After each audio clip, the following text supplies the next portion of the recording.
4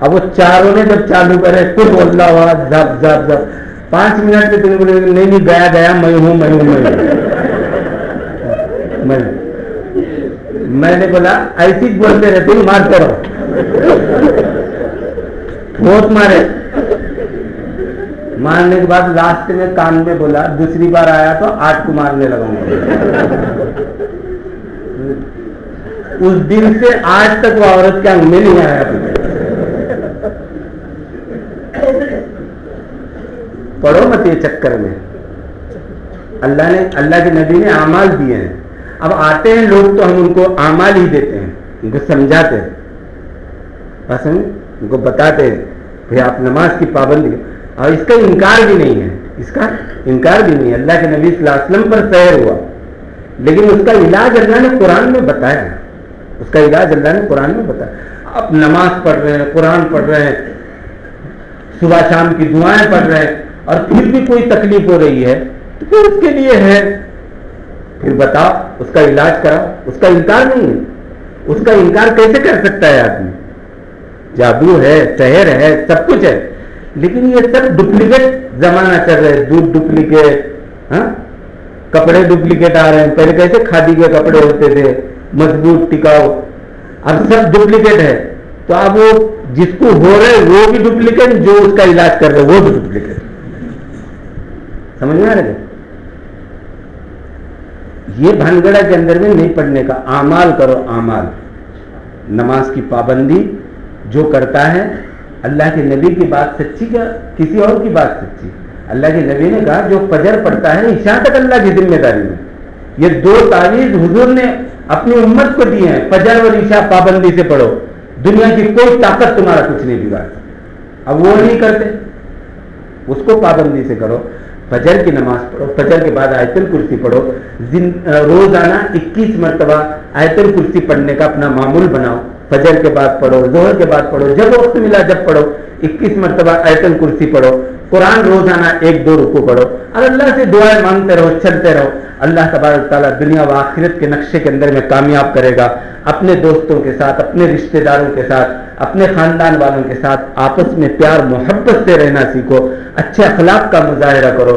آپ پوری زندگی عبادت کرو گے, اور اگر اخلاق آپ کے بگڑے ہوئے ہیں, اللہ کی قسم آپ کے بگاڑ اخلاق کا آپ کے اعمال کو برباد کر کے چھوڑ دے گا. اخلاق کا بگاڑ اعمال برباد کر کے چھوڑ دے گا. آئیے اسلام افضل. صحابی پوچھ رہے اللہ کے رسول, میں یہی بتا رہا تھا, وہاں سے بات دوسری طرف چلی گئی. پوچھا یا رسول اللہ افضل ایمان کیا ہے؟ الصبر والسماع.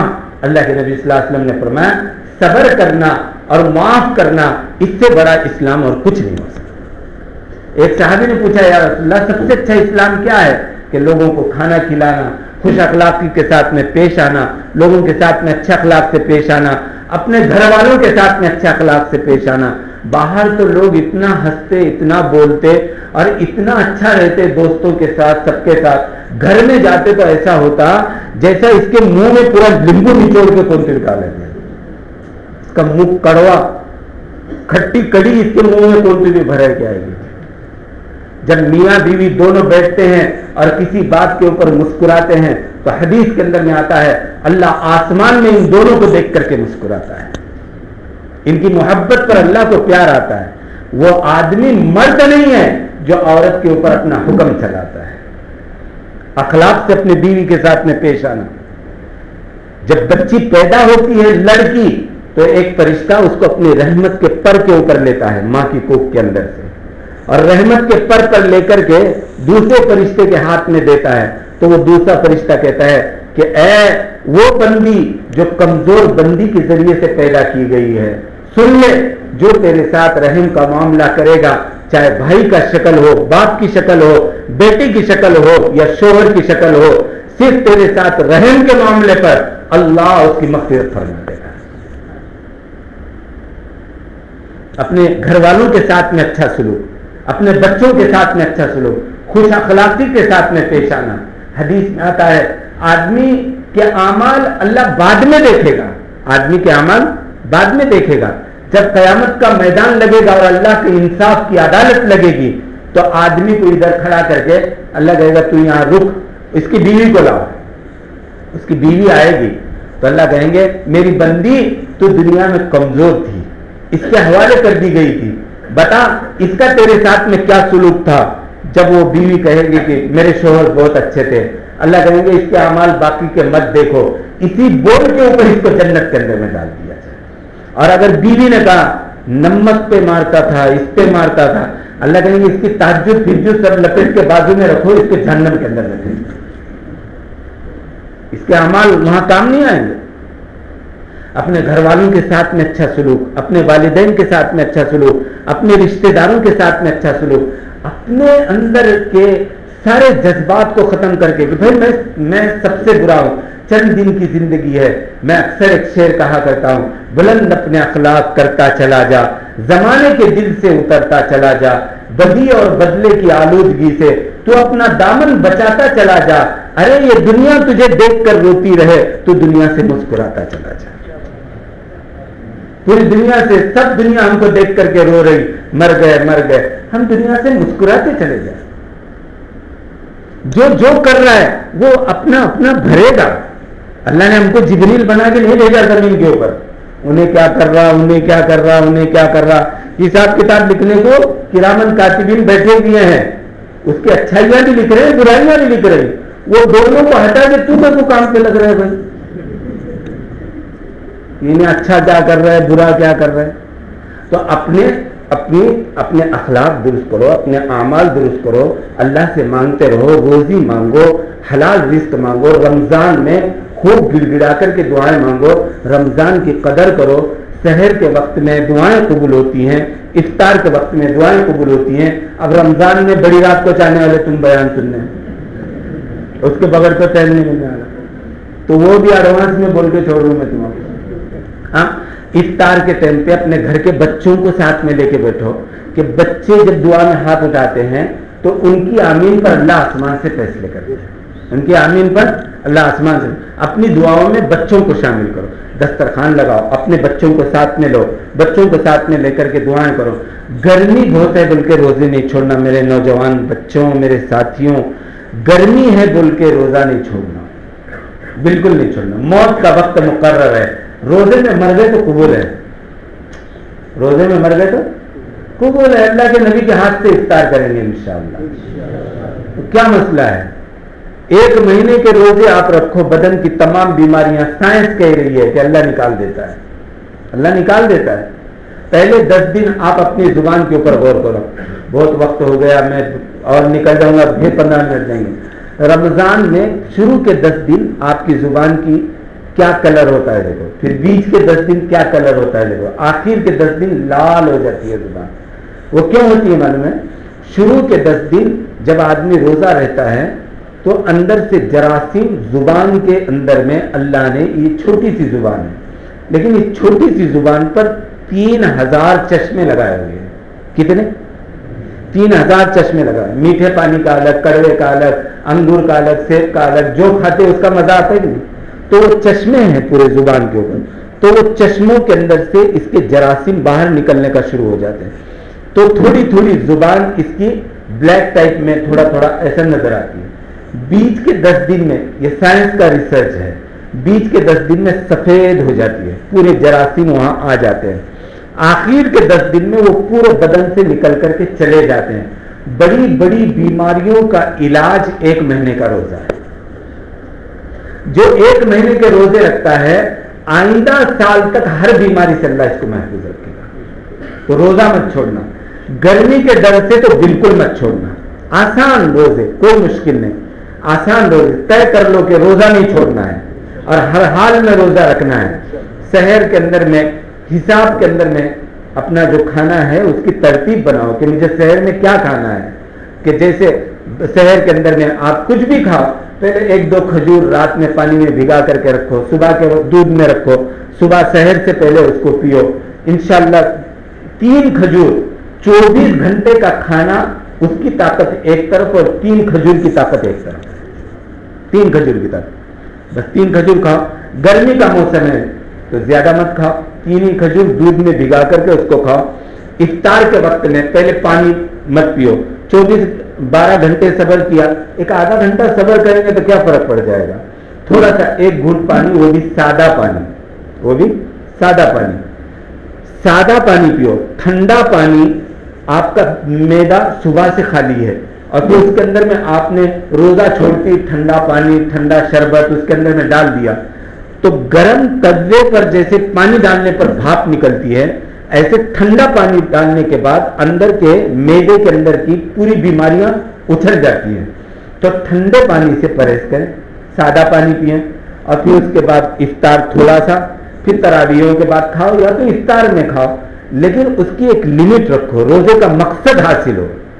بھوک کی شدت ہوئی ہے, اچانک کوٹھے کے اوپر معدے کے اوپر زور نہیں ڈالنا, یہ احتیاط کی چیزیں ہیں. اور رمضان میں اپنے سے جتنا ہوتا ہے اتنا غریبوں کی, محتاجوں کی مدد کریں, ان کے پاس جائیں, ان کے گھر تک جا کر کے زکوٰۃ اپنی اگر نکلی ہے تو دو, اگر زکوٰۃ نہیں نکل رہی ہے حلال کمائی کے اندر سے تھوڑا سا لے جا کر کے دو.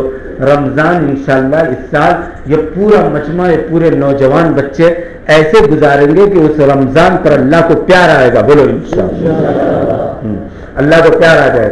تراویح پڑھو اور پھر 10 دن کی تراویح پڑھ کے باقی کے 20 دن چھٹی نہیں کرنا.